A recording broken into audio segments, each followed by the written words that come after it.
আমার মনে হয় বেশিরভাগ মেয়েরাই আব্বুকে একটু বেশি ভালোবাসে, তাই তো আজকে আব্বুর জন্য আব্বুর পছন্দের তরকারি রান্না করলাম।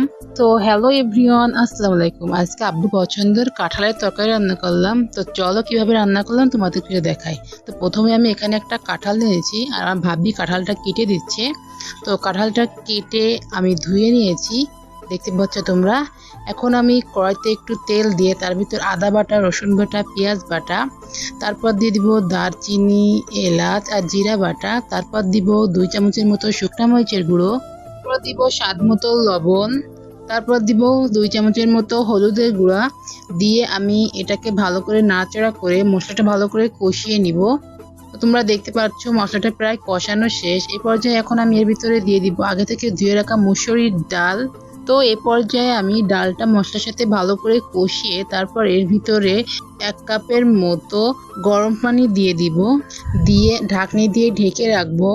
তারপর 10 মিনিট পর ঢাকনিটা উঠিয়ে দেখবো ডালটা ভালোভাবে সিদ্ধ হয়েছে কিনা। এ পর্যায়ে ডালটা প্রায় সিদ্ধ হয়ে গেছে। আর এখন এর ভিতরে দিয়ে দিব হচ্ছে আগে থেকে কেটে রাখা কাঁঠালগুলো, দিয়ে আবারও ভালো করে নাড়াচাড়া করে কাঁঠালের সাথে ডালটা ভালো করে মিশিয়ে দিব। তো এ পর্যায়ে এখন এর ভিতরে দিয়ে দিব হচ্ছে পরিমাণ মতো পানি। তো আমি রান্নার ক্ষেত্রে যেই কয়বারই পানি ব্যবহার করব সেই কয়বারই কিন্তু আমি এখানে গরম পানি ব্যবহার করব।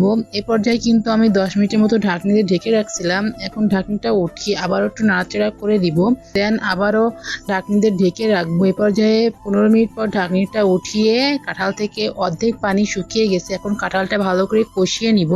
পর্যায়ে কিন্তু কাঁঠালটা আমি 15 মিনিটের মতো ভালো করে কষিয়ে নিয়েছি। কাঁঠালটা যত ভালো করে কষানো হবে ততই কিন্তু খেতে মজা লাগবে। তো আমি পানিটা দিয়ে দিলাম, ঝোলের পানিটা দিয়ে 10-15 মিনিটের মতো রান্না করে তারপর নামিয়ে উপর থেকে ভাজা জিরার গুঁড়ো দিলেই কিন্তু রান্না শেষ।